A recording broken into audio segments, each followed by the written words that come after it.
buenos días, estimadas y estimados amigas y amigos. A los panelistas un saludo muy cordial y debo indicar que gracias a Global Funds y a don Rey Peña, pues que nos permite conversar sobre un tema relevante, actual, y el cual todos quisiéramos tener no solamente los criterios, sino también las soluciones. Y bueno, para eso nos acompañan estos distinguidos panelistas. No ameritan una presentación, la verdad es que lo que ameritan es un agradecimiento, porque ellos han estado al frente de atender esta crisis que nosotros tenemos en el país actualmente. Escuchando ayer el informe del Estado de la Nación, nos daba 3 elementos sobre los cuales debíamos de poner mucha atención para el futuro de la democracia de este país y la institucionalidad. 1, el tema de empleo, principalmente en los niveles más bajos de la población. 2, el rezago educativo. Y 3, y ya lo incorpora como un aspecto fundamental e importante, el tema de la criminalidad. Entonces, creo que hoy, en buena hora, tenemos esta discusión y además con el aporte extraordinario que sin duda van a ser nuestros panelistas. Es una pena que solamente podamos darles 15 minutos a cada uno, 10 y 5, porque creo que todos, y doña Mariela también, y los demás panelistas, nos podrían ilustrar más sobre las cosas que debaten día a día y que conocen día a día. Sin embargo, quisiéramos que de este diálogo que se va a hacer, qué cosas positivas podamos nosotros lograr. Y después de tener ese cuadro que nos diseñó don Pablo anteriormente, ¿cuáles soluciones podemos plantear? Y voy a empezar con algunas preguntas que la verdad yo quisiera que los panelistas tengan la libertad para que en cualquier momento discutamos con toda amplitud, nada más que tenemos 1 hora para hacer esto. Doña Mariela, voy a empezar con doña Mariela. Doña Mariela, usted que está al frente de como jueza de la Jurisdicción Especial del Crimen Organizado, perdón, debo hacer una observación que me hizo don Mauricio, ¿verdad? Y don Mauricio, la voy a tomar no con el conocimiento que usted tiene, pero ya don Mauricio podrá ampliarlo, me parece que fue muy importante. En el titular del conversatorio se dice la presión creciente de los delitos conexos. Ya don Mauricio va a aclarar desde el punto de vista técnico y profesional qué significa todo esto, ¿verdad? Para no utilizar esa relación. Le decía a doña Mariela, vamos a ver, ¿existe alguna, por parte de las instituciones, alguna evidencia que pueda ser fiable, objetiva, relevante sobre los mercados ilegales? Bien, don Carlos, muy buenos días y muy buenos días para toda la audiencia. Agradecer a la organización por la invitación, primero que nada. Y sobre el tema concreto que usted me consulta, mercados ilegales entendidos como aquellos no controlados, efectivamente hay evidencia desordenada, claramente no hay una compilación de mercados, pero ciertamente la experiencia y la profundización de los análisis permiten determinar nichos de mercado ilegal que permiten y han venido a ser un parámetro importante para el financiamiento de los grupos criminales. Desde este punto de vista podemos pensar siempre o tender a pensar que los grupos criminales tienen actividades tales como el narcotráfico, que bien es cierto, es una de sus principales actividades. Sin embargo, hay actividades relacionadas con los grupos criminales que les generan dinero rápido, dinero veloz, que es lo que justamente necesitan. Y en estos tipos de mercados podemos tener, o de actividades criminales que financian a los grupos criminales, el contrabando como uno de los principales. Y justamente existen mercados para el contrabando. Y no estoy hablando solo de mercados a nivel regional, sino en nuestro país, mercados que se dedican a vender los productos que son contrabandeados. ¿Y qué relación tiene esto con el crimen organizado? Bueno, efectivamente generan ese dinero veloz, ese dinero rápido que necesitan las estructuras criminales y que en nuestro país han sido pues focalizados o enfocados más bien desde un punto de vista de un perjuicio a la salud, desde un perjuicio a las finanzas del Estado, y nunca se ha tomado en serio que afectan los temas de seguridad. Y estos mercados ilegales, como el contrabando, como las loterías ilegales, son justamente asentados principalmente en zonas alejadas del gran área metropolitana, porque tienen aún menor control de las autoridades de policía, incluso están fuera del radar muchas veces de la fiscalía. Además, las secciones de cibercrimen del organismo de investigación judicial, que es sumamente fuerte, ha encontrado mercados ilegales en el deep web o en la dark web, que permiten también ese tipo de comercialización de diferentes productos, infinidad, cualquiera, la que nos podamos imaginar, armas, órganos, personas, drogas, y que sí están asentados. Difíciles de perseguir, claramente, son, no solo están en el ciberespacio, sino además mutan y se disfrazan constantemente. Entonces sí, don Carlos, hay mercados ilegales que se han podido detectar, pero como le repito, tampoco es que hay una base de datos o una compilación formal de estos mercados, porque muchas de esas actividades ni siquiera están en el radar o relacionadas formalmente con el crimen organizado, a pesar de estar. Desde esa perspectiva, doña Mariela, ¿usted encuentra dentro de lo que tenemos actualmente o dentro de lo que estamos proponiendo algunas posibilidades de solución, recomendaciones que se puedan hacer? Creo que principalmente hay que integrar, si bien desde las políticas públicas, sino también invitar al Ministerio Público a realizar una articulación de los distintos fenómenos criminales. Tenemos una Fiscalía de Crimen Organizado que concentra sus operaciones en temas de narcotráfico, en algunos temas de corrupción, que no han sido poca cosa, son casos muy importantes, atendiendo fenómenos muy importantes y trascendentales, pero también algunos otros temas que se han quedado simplemente en fiscalías especializadas, como por ejemplo el caso de los delitos ambientales. Hay un nicho de mercado ilegal importante para la comercialización de especies de flora y fauna, para la minería, el oro, por sus características también reviste trascendental importancia para los grupos criminales, siendo un pues producto que no solo se comercia normalmente en efectivo, sino que dar trazabilidad al origen de estos productos es sumamente complejo.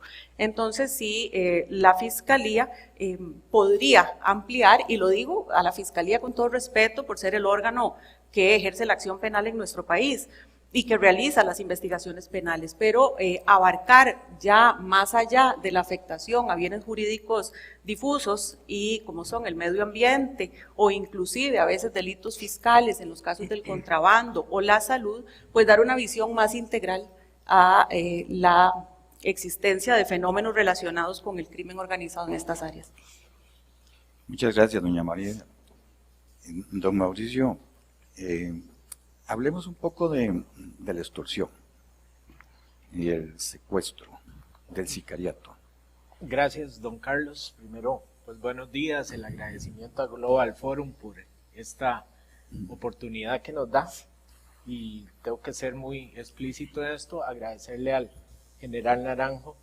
Yo le digo mi general porque tuve la dicha de nacer en un país sin ejército y con libertades que tenemos que defender al máximo, así es que me di el lujo de escoger mi general en el mundo, y el general Naranjo ha sido un referente para todos nosotros durante muchos años, así es que me complace mucho poderlo tener por acá con nosotros. Y efectivamente, para entrar en el tema, don Carlos, lo primero que quiero decir, porque ante la excitativa que nos hizo don Pablo, es difícil guardar silencio. Creo que aportó elementos muy ricos para la discusión.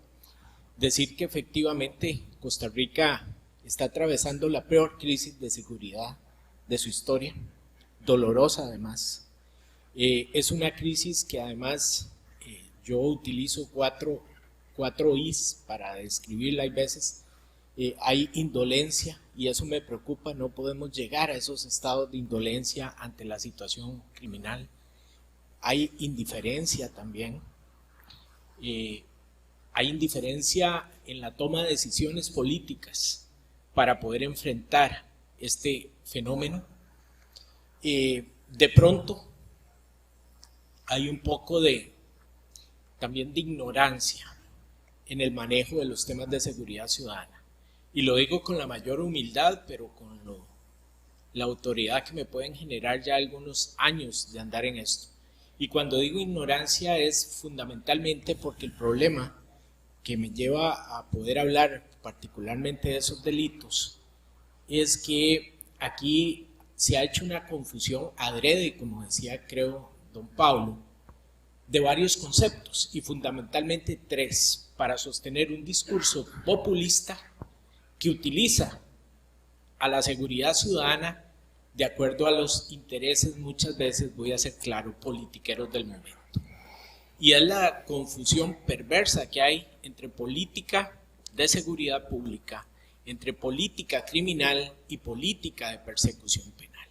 Aquí se nos ha querido vender un discurso de que con un paquetito de leyes que van al Congreso, además muy mal hechas, que hemos tenido que redefinirlas en mesas de trabajo con muchas de las personas que están acá, podemos solventar el problema de seguridad ciudadana.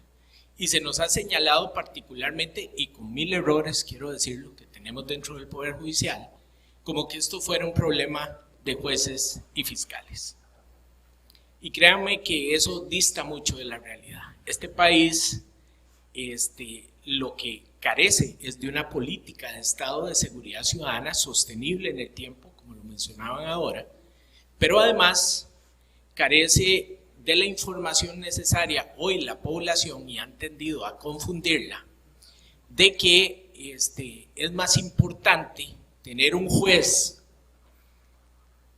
como la señora que me acompaña aquí a la par y tener un fiscal que juzguen de manera muy fuerte y le impongan una pena además muy grave a la persona que mató a mi amigo, a mi hijo, a mi compañera, que eso es el problema del país, cuando el verdadero problema es que tenemos que tomar las medidas para evitar que ese homicidio pase, es decir, fortalecer y desarrollar la política de seguridad ciudadana desde el ámbito de la prevención.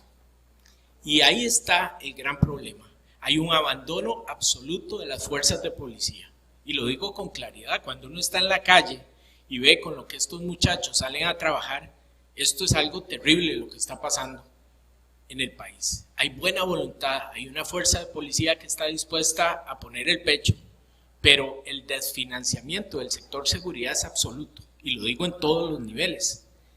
La política de seguridad ciudadana, yo sigo esperando poderla ver, yo sigo esperando que tenga consistencia y que sea atemporal, me refiero a los gobiernos, y que sea una política de Estado. Y eso empezaron en Costa Rica, empezamos a desarrollarlo, y lo reconoce el Estado de la Nación el día de ayer en su informe, en el gobierno, y voy a ser claro, en el gobierno de doña Laura Chinchilla, y yo participé en ese gobierno, tuve alguna participación en ese gobierno, y yo digo que no fue nada perfecto, ni mucho menos perfectible un 100%, pero nos permitió desarrollar una política que se vio truncada, y los números hablan. Ahí están las estadísticas de seguridad ciudadana de esos 4 años donde hubo sobre todo conocimiento, decisión y apoyo financiero. 3 elementos que yo extraño en este momento.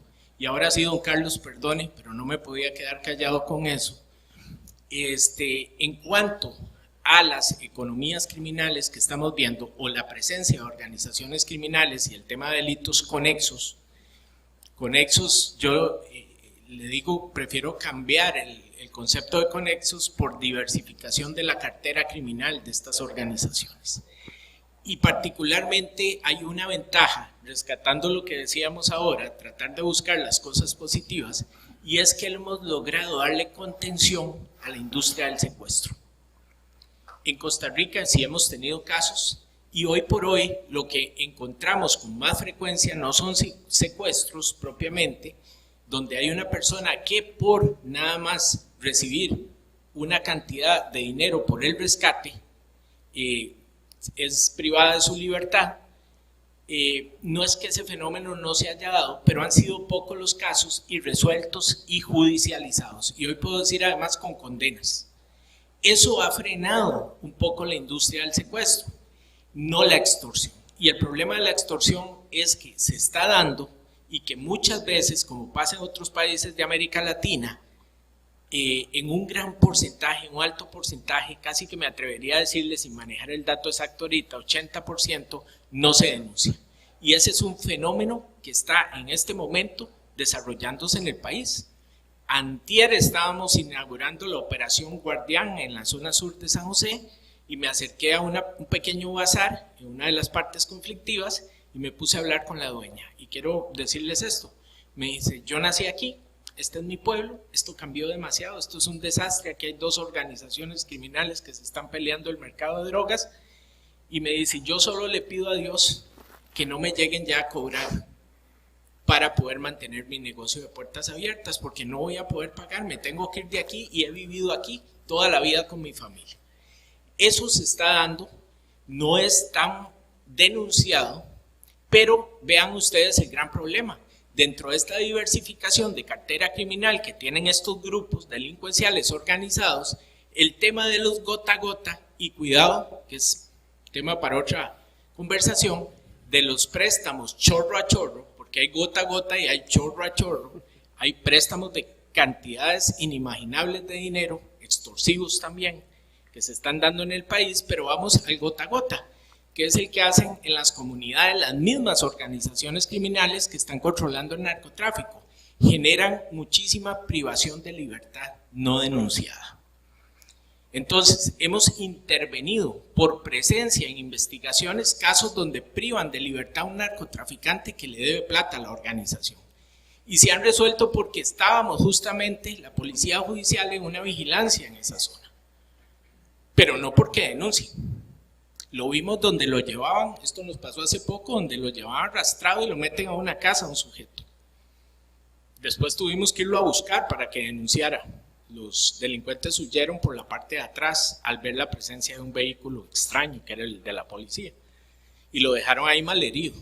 Pero para poder llevar ese caso y judicializarlo, tuvimos que insistir. Entonces, ¿qué es lo que quiero decirles? Hay una diversificación de la cartera de estos grupos criminales que además tienen vínculos internacionales muy interesante en el país que nunca habíamos visto. Ya estos grupos se metieron en minería ilegal. Eso está pasando en Cruzitas. Ya estos grupos, minería ilegal, el primer caso que recuerdo yo interesante fue ver en Colombia el tema de las esmeraldas y las minas de esmeraldas. Bueno, hoy tenemos eso mismo aquí en Cruzitas, con el oro, que además es un excelente instrumento de cambio de legitimación de capitales para estas organizaciones. Tenemos un gran problema en la explotación del medio ambiente, que usted lo tocaba ahora. Ya hay investigaciones, y Mariela lo decía, investigaciones nuestras que mezclan 3 cosas fundamentales: corrupción, medio ambiente y ya con características de delincuencia organizada. Y tenemos investigaciones en desarrollo, curiosamente en zonas de alta incidencia en la entrada de droga al país. Ahí es donde se están dando estos fenómenos. Lesiones importantes al medio ambiente. Tenemos además ya el robo de combustible. Yo esto del robo de combustible lo vi como un fenómeno criminal hace muchos años importante en México. Y lo mismo tenemos hoy acá. Y tenemos casos, y vamos por más. Pero la extracción ilegal de combustible, que además representa un peligro común terrible. Limón puede desaparecer con una chispa en estas tomas ilegales cerca de la refinería. Es una manifestación más de esta diversificación e internacionalización, de la cartera criminal de estas organizaciones. Hay modelos que se copian, hay modelos que están trayendo al país y nosotros estamos dando una lucha, yo digo muy dura, porque es una lucha que yo no me quejo por la plata, es más, no pedimos plata para el Ministerio Público, pedimos plata para la Fuerza Pública, pedimos plata para el OIJ y pedimos plata para la Policía de Control de Drogas. Y cuando digo plata, es inversión. Este país tiene que aprender, y no a un costo tan alto como lo pagó Colombia en su momento. Y una vez, yo siempre repito esto, el general Naranjo y el presidente Santos en una reunión se les preguntó que cuándo cambió la historia en Colombia respecto a la lucha contra el crimen organizado. Estábamos de pie. Y se volvieron a ver en una mirada un poco cómplice los dos y nos respondieron así, nos hicieron así, permítanme. Cuando esta sociedad tuvo conciencia de que había que invertir para tener seguridad ciudadana, ahí cambió la historia, sobre todo de la Policía Nacional de Colombia. Entonces, ¿qué pasa? Nosotros estamos en el peor momento, con la tasa más alta histórica de homicidios, con, yo me atrevería a decir, cero inversión, apenas para salir con el gasto corriente, y hay veces ni eso. No tenemos patrullas, el 32% de la flotilla es lo que está funcionando, lo demás está varado e inservible. Lo que funciona tiene más de 1 millón de kilómetros, por eso los accidentes que hemos visto, en los que hemos perdido vidas de policías. La tecnología no nos ayuda en nada, necesitamos inversión tecnológica, el Centro de Interdicción de las Comunicaciones, dependemos de la caridad de los Estados Unidos para tener un centro de intervenciones. Es decir, aquí nos han tratado de enredar con el discurso, y el discurso es muy grave. Insisto, esto no es un tema ni de política de persecución criminal, que la tenemos muy clara y la estamos aplicando en materia de contrabando. Se está investigando desde la cartera amplia de delitos que investiga la nueva Fiscalía de Delincuencia Organizada. Tenemos contrabando, hemos sacado ya algunos casos. Estamos con el tema medioambiental mezclado con corrupción y de pronto podría estar mezclado con narcotráfico también, es una de las posibilidades que estamos investigando. Tenemos también el problema de la ciberdelincuencia y sobre todo el tema del fraude informático. Ese es uno de los mercados que genera dinero más rápido ahorita. Leí una estadística ayer que me mandó Michael Soto, que decía que solo en San José vamos por 2.600 millones ya de perjuicio económico en pequeñas fraudes que se dan a personas, sobre todo adultos mayores, a través de call center instalados. Esa línea de investigación la llevamos también el fraude con propiedades. O sea, vean que les digo que estas organizaciones ya tienen una amplísima cartera de delitos en los que están trabajando para generar esas ganancias rápidas que decían ahora. Termino con lo siguiente. El enfoque y la crisis en que estamos nos hace quedarnos con una visión muy, ni siquiera nacional, de pronto muy local, actuando con fuerza en ciertas zonas donde nos explotan la tasa de homicidios, la cantidad de homicidios, y perdemos el enfoque nacional. Pero lo más grave, retomando un poco lo que decía don Pablo ahora, es la ausencia, en nuestra materia le decimos prospectiva, pero la ausencia de visión internacional para el combate. ¿Qué quiero decirles? Estamos dando una lucha con lo que hay muy dura, pero esa lucha se queda interna. Nosotros necesitamos tener las capacidades reales que amerita la lucha contra el crimen organizado transnacional. ¿Cuáles son? La forma de articular nosotros para poder desarrollar investigaciones conjuntas transnacionales.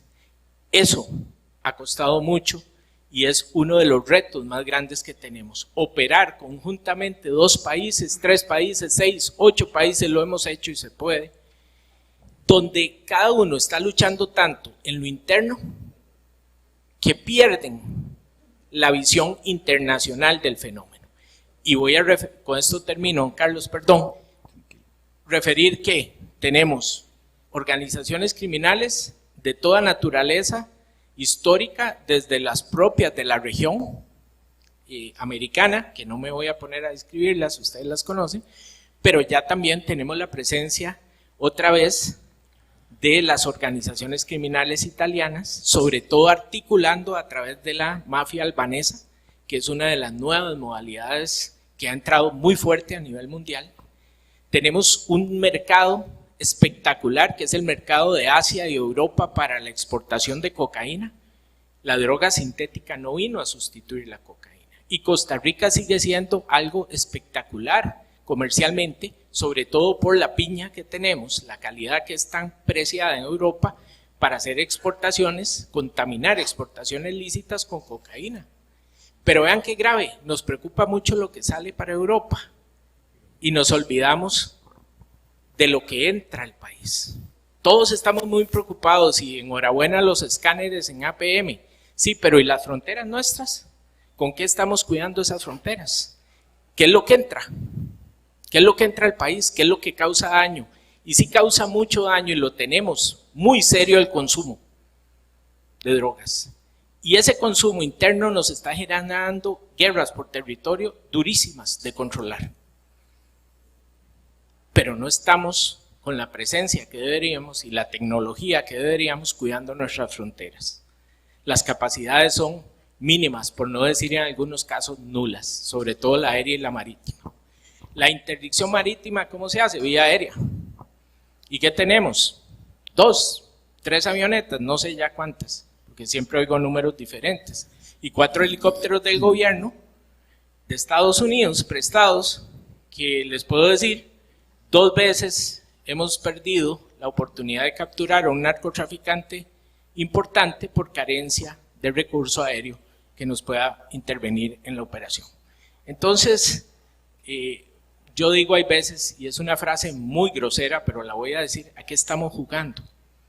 Hay veces estamos jugando de casita frente a un fenómeno transnacional que quien tiene la capacidad de introducir aquí, como nos pasa, 2 toneladas de cocaína al país, ¿ustedes creen que no va a poder meter 10 fusiles AR-15, 20 UCIs y 4 o 10 AK-47? Por Dios.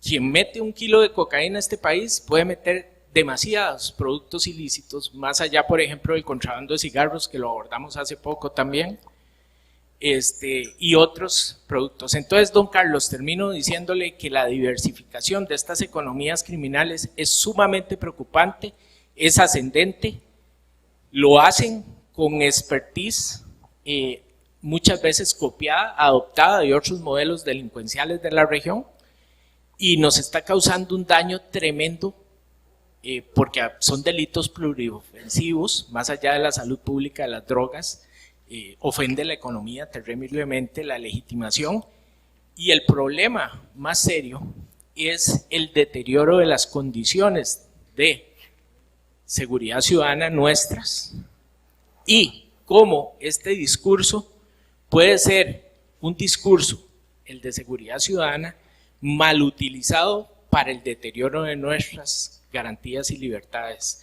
es decir, para el deterioro de nuestra democracia como tal y la santa, digo yo, división de poderes que debe sostener una democracia. Cuidado con eso, cuidado con los discursos en los que nos enredan, hablando de modelos que no tienen nada de aplicables en el país, pero por el susto que tiene la gente ante la crisis que es real, que estamos viviendo de seguridad, compran cualquier perico, dirían en mi pueblo, perdón, que vendan en media avenida central y que les digan que es una lora. Con eso termino, Carlos. Gracias, don Mauricio. Yo creo que habrá oportunidad ahora para intercambiar un poco más de impresiones sobre lo que ha tocado don Mauricio y doña Mariela. Pasando a otro tema, creo que las inquietudes que ha planteado, y el tema que ha planteado don Mauricio y diferentes aspectos y doña Mariela nos llaman a seguir conversando sobre los mismos. Pero, don Juan José, hablemos un poco de la trata de personas y delitos asociados que puedan existir.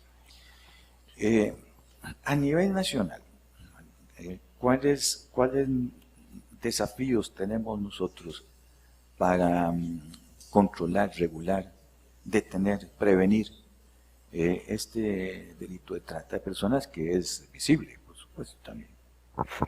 Sí, don Carlos, primero permítame saludar a los compañeros que me acompañan en esta disertación, por supuesto al público que se ha presentado. Dos saludos especiales, como un buen policía que soy, a mi general Naranjo, compañeros de Ameripol y compañeros de luchas también, de muchas mesas de trabajo, por supuesto a mi comisario Walter Navarro, que nos acompaña hoy en esta actividad.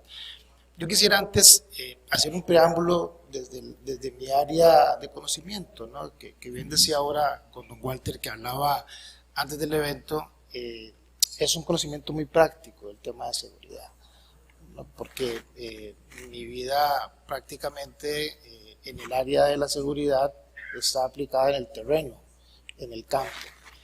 Y ahí quisiera, tal vez, si me lo permite, rescatar varias cosas que me parecen fundamentales. Primero es el gran debate nacional que surge a finales de los 90, cuando teníamos parte de la crisis más aguda en Colombia con las estructuras criminales, y ese debate que genera un replanteamiento del modelo de seguridad y se da paso a lo que se denominó un campo hacia la profesionalización de las fuerzas de policía. No podemos dejar de lado la realidad que tenía la policía y que tuvo históricamente y especialmente previo a la creación de la Ley General de Policía en 1994, también por supuesto a las reformas que surgen a partir del año 2001. Empieza todo un proceso, todo un reto en las fuerzas policiales, donde hubo acercamientos importantes con otras policías.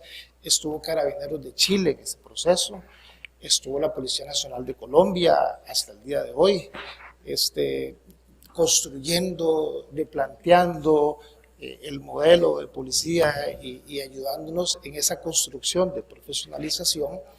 Y a partir de ahí y del análisis del fenómeno criminal que tenía el país, empezaba a surgir una estrategia y un modelo de policía que estaba destinado a atender una Costa Rica que está muy lejana a la que hoy tenemos, ¿verdad?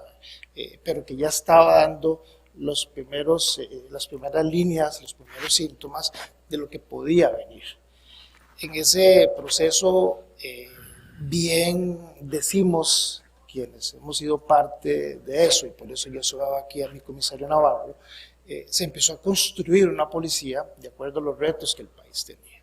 Y en medio de eso, recuerdo las famosas campañas incluso de medios cuando se hablaba de la nueva generación de policías, una generación que invitaba a que el policía ya no fuera el policía sin academia, sin carrera e incluso con muy mala paga, a una policía que lograra capitalizar el esfuerzo y el conocimiento en las mejoras prácticas de la aplicación policial en terreno. A partir de ahí se formula toda una estrategia para crear la Academia de Policía, quienes estuvimos en el año 2010, 2014, aquí está don Mauricio Boraski, está don Pablo Barahona, quien era nuestro representante en OEA, después de 2014 en adelante, comisario Navarro, don Luis Carlos, quien era asesor, y otros que puedo mencionar de los que estamos por acá. Empieza todo un proceso para construir una academia que iba a ser el centro del conocimiento policial, a partir de tres cosas que me parece que eran fundamentales y que, como bien señalaba ahora don Pablo, de las cosas que bien podemos vender a nivel internacional. Primero, la civilidad, un país sin ejército, donde la seguridad ciudadana, pero también la seguridad nacional está a cargo de su propia policía. El nivel de educación, que es algo con lo que los costarricenses siempre hemos salido fuera de nuestras fronteras a vender y a posesionar, y lo hemos hecho bien. porque la academia ha sido fundamental en los procesos democráticos de este país, y por supuesto la experiencia con la cercanía comunitaria que nos había puesto en una dimensión de fortalecimiento de lo que se conoció como el binomio policía-comunidad. Todo este escenario, que fue la génesis de los últimos 20 años, en donde se ha hecho un esfuerzo, donde se hizo un esfuerzo para que la policía mejorara, me parece a mí, lamentablemente, ha sufrido un traspié a partir de no determinar tres cosas importantes. La primera, ¿para dónde íbamos? ¿Y para dónde vamos? Se ha hablado de prospectiva, don Mauricio hablaba de prospectiva hace unos minutos, don Pablo hablaba de política pública. ¿Hacia dónde va la policía? ¿Hacia dónde la queremos llevar? Y hago este primer señalamiento porque, como bien decía ahora Mariela y Mauricio, yo me quedaba rumiando lo que planteaban mis compañeros de panel y decía, ¿cuánto de esto la Fiscalía de Capacitación, hará 20 años, me corrige Mauricio, doña Mariela, conversábamos, digeríamos y capacitábamos a los policías todos los días? Entonces hoy cuando hablamos de extorsión, hoy cuando hablamos de explotación minera, capacitaciones que con mi general Naranjo tuvimos aquí en Costa Rica hace 15 años, mi general. 15 años hablábamos de lo que estaba pasando en Colombia y mi general Naranjo, y León Riaño y Palomino y todos los generales que antecedieron a mi general venían a Costa Rica y decían, prepárense porque detrás del narcotráfico viene el contrabando de metales preciosos. Libros completos escritos por la Policía Nacional de Colombia sobre el tema los trajimos aquí y los llevamos a la academia. Entonces, ese tema particularmente me parece plantea un deterioro en la formación, en la capacitación, en la visión de la policía, hacia dónde queremos dirigir la policía. El segundo tema, que me parece que no es menor, ayer coincidía con otro colega comisario en una actividad, es que pongo como ejemplo Colombia porque nos acompaña aquí un invitado colombiano. ¿Dónde están los policías de retiro de Colombia?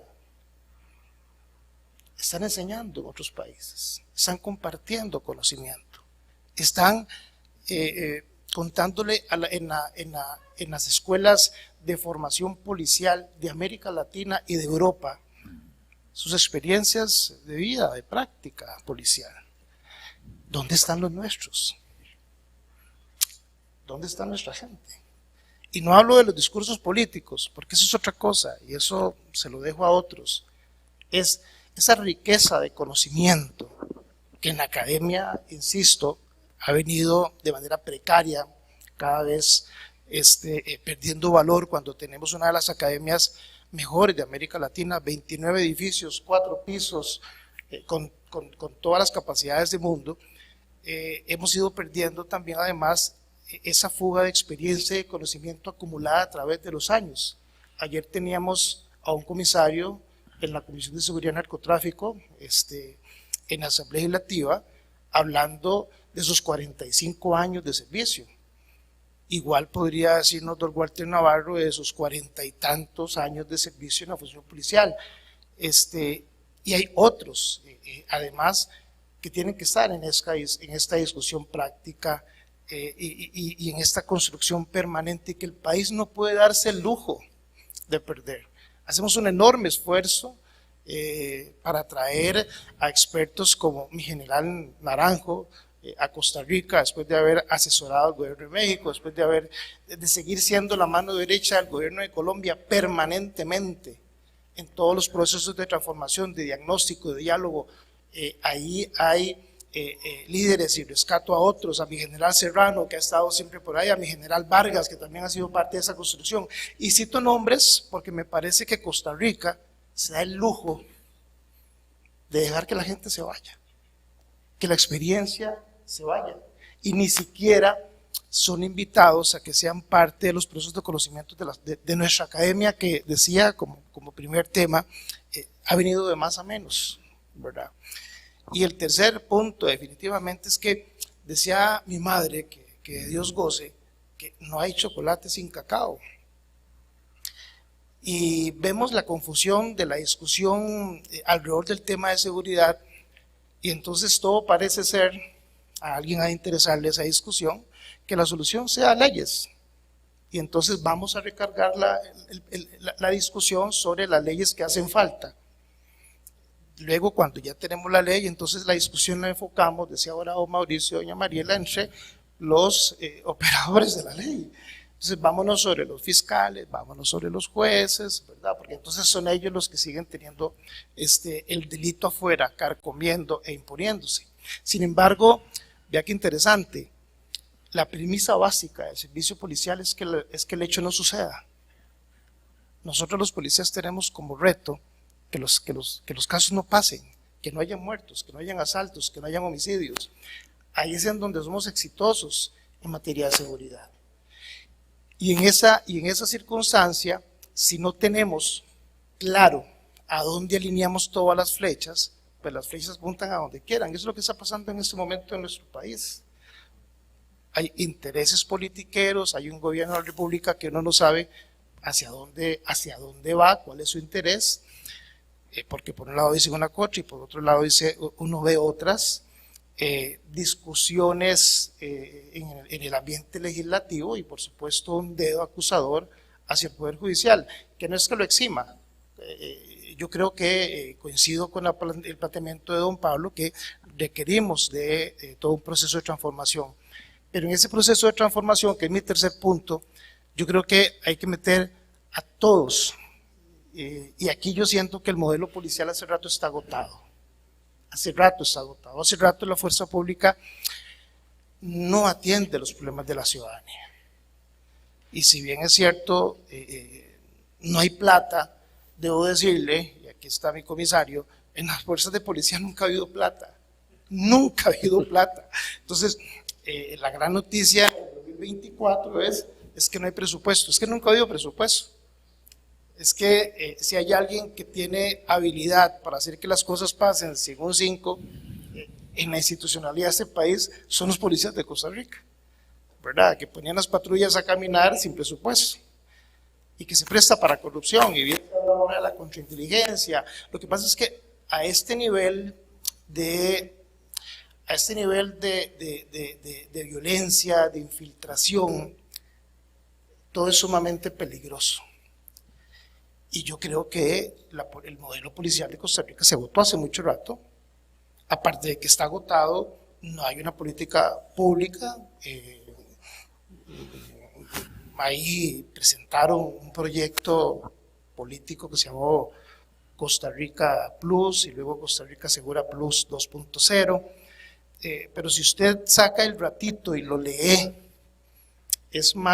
parece más una orden operativa de la Oficina de Planes y Operaciones, saludo a mis compañeros del Ministerio de Seguridad Pública, que una política pública. Entonces, hay que transformar las fuerzas de policía, hay que transformar la academia policial, hay que despertar a la academia a que se involucre en esto, a que le entremos al tema del Observatorio del Delito, que hace rato se ha venido hablando, y que ahí deberíamos de estar permanentemente visualizando en perspectiva qué va a pasar, qué sigue. Y en medio de toda esta realidad también requerimos una transformación, por supuesto, una modernización de los estamentos jurisdiccionales del país. En medio de todo esto, el fenómeno de la trata, que es una derivación también de toda la actividad narco, y en donde lamentablemente se involucran también estructuras de carácter criminal, pasa casualmente por las faltas de control, ¿verdad? Ahora decía don Mauricio, estamos muy preocupados porque no se nos metan por el agua y que no pasen para el norte las embarcaciones y que no salga de aquí nada para afuera, pero en las casas del país están llenas de droga, don Carlos. Hace unos años, y permítame contarles dos anécdotas, hace aproximadamente un año, un empresario de la zona de Limón me llamó preocupadísimo porque uno de los empleados, de los mejores empleados que tenía, había tenido que renunciar porque su hijo menor había llegado con un salveque lleno de dinero bajo amenaza para que lo tuviera en su casa.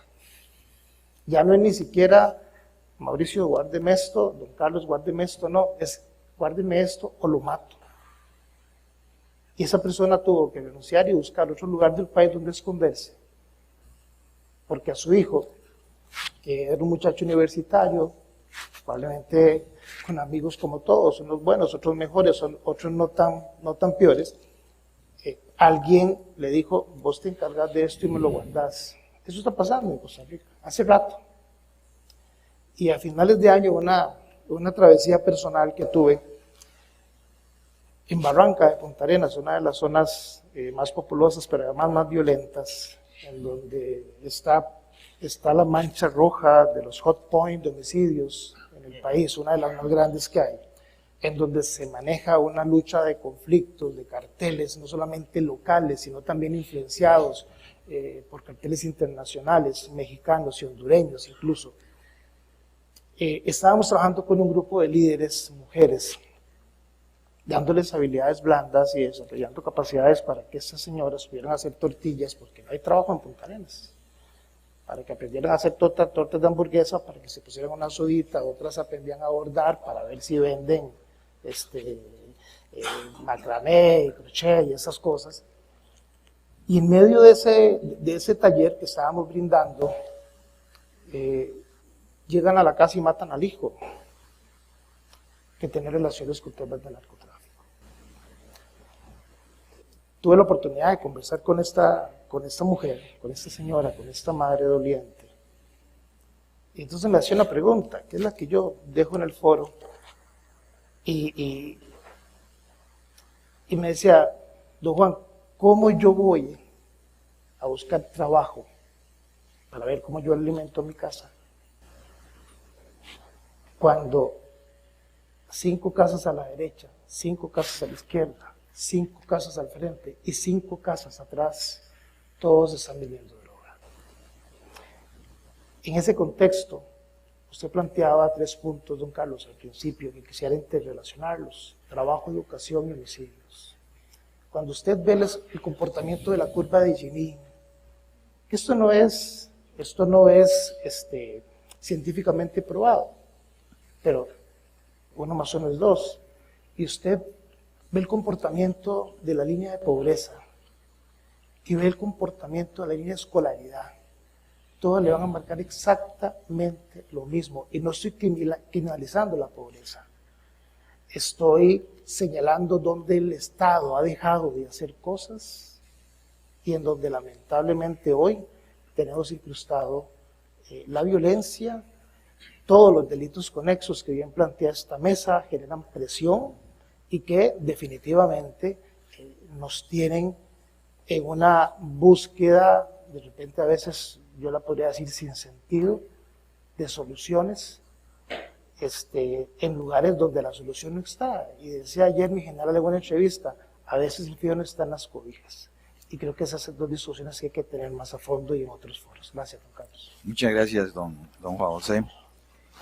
En realidad que el aporte hasta el momento ha sido extraordinario de los 3 panelistas, ¿verdad? Y vamos a complementar este panel con don Eric Gatgens, que a quien le vamos a pedir un poco que hay acciones que se dan prácticamente todos los días, en donde la fuerza pública, el organismo de investigación judicial, la fiscalía, realizan acciones policiales, ¿verdad?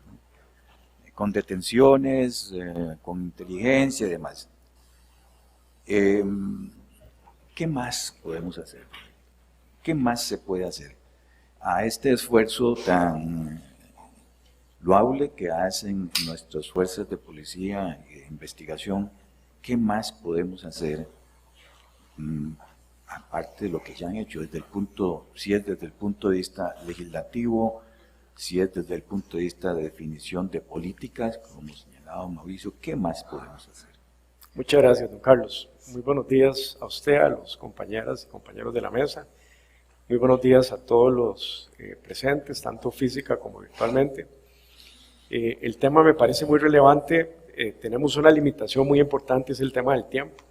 En 10, 15 minutos hablar de esto es sumamente complejo. Yo le decía a don Carlos que esto ameritaría una discusión más amplia. Me alegra que por aquí esté doña Gloria, a quien le mando un saludo, don Carlos, que también los veo por acá, que me parece que desde sus trincheras tienen también una amplia posibilidad de discutir y valorar estos temas.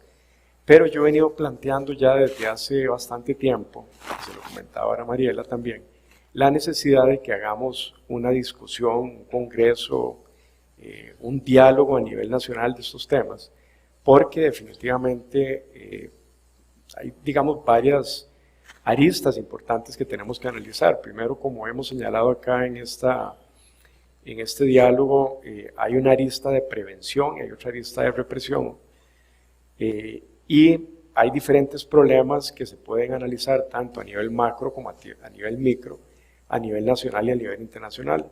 Son problemas complejos que entre más tiempo dejemos pasar, más difícil se va a hacer la solución. Entonces, yo estaba el otro día pensando, por ejemplo, a nivel del Colegio de Abogados, hace algunos años se hacían congresos jurídicos nacionales, donde se discutían grandes temas jurídicos importantes de reforma, y eso, por razones que no tengo claras, desconozco, se dejaron de hacer. Y eran congresos muy productivos porque generaban discusiones muy valiosas de reforma. Yo creo que definitivamente aquí tenemos problemas muy graves, problemas económicos, problemas de coordinación, como decía Mariela, problemas de formación, problemas en cuanto al personal del Poder Judicial, problemas de recursos, problemas legislativos. Y dentro de esa gama de problemas tan serios que tenemos, yo quisiera tal vez señalar puntualmente algunos que son los que diariamente uno ve, digamos, en el trabajo de uno. Y con esto no quisiera pretender invisibilizar otros problemas graves que hay, pero atendiendo la pregunta suya, don Carlos, de qué se podría hacer a nivel de fiscalía, a nivel de la judicatura, etcétera, a mí me parece que hay problemas muy importantes. Lo primero, lo he venido planteando, por ejemplo, es necesario un replanteamiento también de las estructuras judiciales. Digamos, tenemos despachos que no hacen absolutamente nada, y me disculpan si hay algún juez o jueza contravencional escuchándome acá, pero los juzgados contravencionales es un despilfarro de recursos, no están haciendo absolutamente nada, y me parece que esa materia contravencional la podríamos reformular y utilizar esos recursos de manera más inteligente y más eficaz. A nivel de la fiscalía, a mí me preocupa muchísimo, y aquí estaba Mauricio, que no me deja mentir, y don Carlos, que los fiscales muchas veces se dedican a atender peccata minuta, a atender delitos de bagatela, dejando de atender casos más serios, más graves, que son los que realmente nos deberían de estar preocupando como país. Y en esto, digamos, uno de los grandes problemas que existe a nivel de fiscalía, me parece que es el problema tan grande que hay de personal que cambia constantemente, de personal que llega con poca experiencia, que es un problema no solo de la fiscalía, sino de todo el Poder Judicial en general. Ahora hablaba de eso con Mariela también. Hay una miopía de la Corte Suprema de Justicia, de los problemas serios que está enfrentando el Poder Judicial. Y solo para mencionarle un ejemplo, en el caso de las fiscalías, a mí me preocupa muchísimo el tema de las famosas estadísticas que tienen que cumplir los fiscales, que hacen que se empeñen en resolver temas pequeños, dejando de lado los graves casos que tienen que atender, precisamente por un tema de cumplir con una métrica de estadística y sacar adelante lo que ellos llaman el circulante, que eso definitivamente genera una disfuncionalidad importante a nivel de la fiscalía desde mi óptica. Entonces, hay muchos problemas que son problemas específicos de la Fiscalía, problemas de la Judicatura, problemas del Poder Judicial, y que necesitan realmente una reflexión seria de qué debemos de hacer al respecto, ¿verdad? Yo pienso que, por ejemplo, otro de los grandes problemas que tenemos es la eficiencia del proceso penal. No puede ser que haya procesos que duren 10, 15, 20 años resolviéndose y queden allá a la deriva. Hay problemas serios de impunidad, hay problemas serios de cifra negra. Me preocupa muchísimo el tema de la legitimación de capitales. Yo hablaba hace algún tiempo con un fiscal adjunto de legitimación de capitales, y él me decía que, y ahora utilizaba yo esa frase con María, la verdad, en el tema de la persecución de la delincuencia, especialmente la delincuencia organizada, literalmente es un tema de burro amarrado contra tigre suelto, donde estamos limitados de recursos, estamos con una ausencia de conciencia clara del problema que estamos enfrentando, y a nivel de legitimación de capitales, por ejemplo, tenemos una fiscalía muy pequeña, con muy pocos recursos, cuando creo que todos estamos claros de que estamos ante una situación muy grave de legitimación de capitales a nivel país, que nos aborda por todos los sectores, y no es posible que pensemos que con 4 o 5 fiscales vamos a hacerle frente a un problema tan serio de legitimación de capitales como el que tenemos. Entonces, son muchos los problemas. Creo que se pueden buscar soluciones, estamos todavía a tiempo. Repito, entre más tiempo dejemos pasar, más grave va a ser el tema. Creo que a nivel del proceso penal deben de darse reformas también, a nivel del Código Procesal Penal, pero no las que se han buscado por parte del Poder Ejecutivo y del Poder Legislativo, como el cambio del tema de prisión preventiva o temas de aumento de penas, etcétera. Yo creo que la solución está ahí. Hay que buscar un proceso más eficiente, un proceso penal más eficiente, y lo he señalado también en otros foros. La eficiencia viene, digamos, de un replanteamiento de ese modelo que tenemos, de ese modelo de persecución penal, donde los fiscales no se aboquen a conocer bagatelas, sino que realmente se aboquen a conocer la delincuencia que está generando un daño importante. Y esto de la mano, y con esto cierro mi intervención, don Carlos, de la mano de una reforma necesaria a todo lo que son las dependencias del OIJ que le suministran insumos al Ministerio Público. Me parece que esa es una estructura que tenemos de hace más de 30, 40 años. Está totalmente desfasada de lo que son las secciones de delitos económicos del OIJ, de cibercrimen, todo lo que es el complejo de ciencias forenses, etcétera. Es decir, necesitamos un remozamiento en ese sentido, dotarlos de recursos, dotarlos de una reestructuración, de una capacidad de respuesta mayor, porque eso definitivamente está generando un cuello de botella muy serio a nivel de las investigaciones penales, y sin esos insumos los procesos penales no pueden avanzar. Entonces, los problemas son multifactoriales.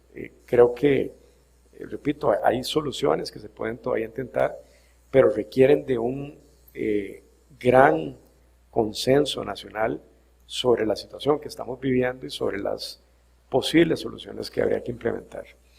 Y repito, este tema del consenso, porque también estamos viviendo una sociedad muy polarizada, donde pareciera ser que entre más polarización haya, más réditos genera a los sectores interesados en ello. Entonces, ese gran diálogo nacional es absolutamente necesario. No sé qué tan viable será en este momento, en esta coyuntura que estamos viviendo, no sé qué tan viable lo sea, pero hay que intentarlo. Hay que intentarlo, y yo creo que, repito, hay que hacer cambios estructurales importantes, y si no los atendemos ahora, probablemente dentro de poco vaya a ser tarde. Muchas gracias.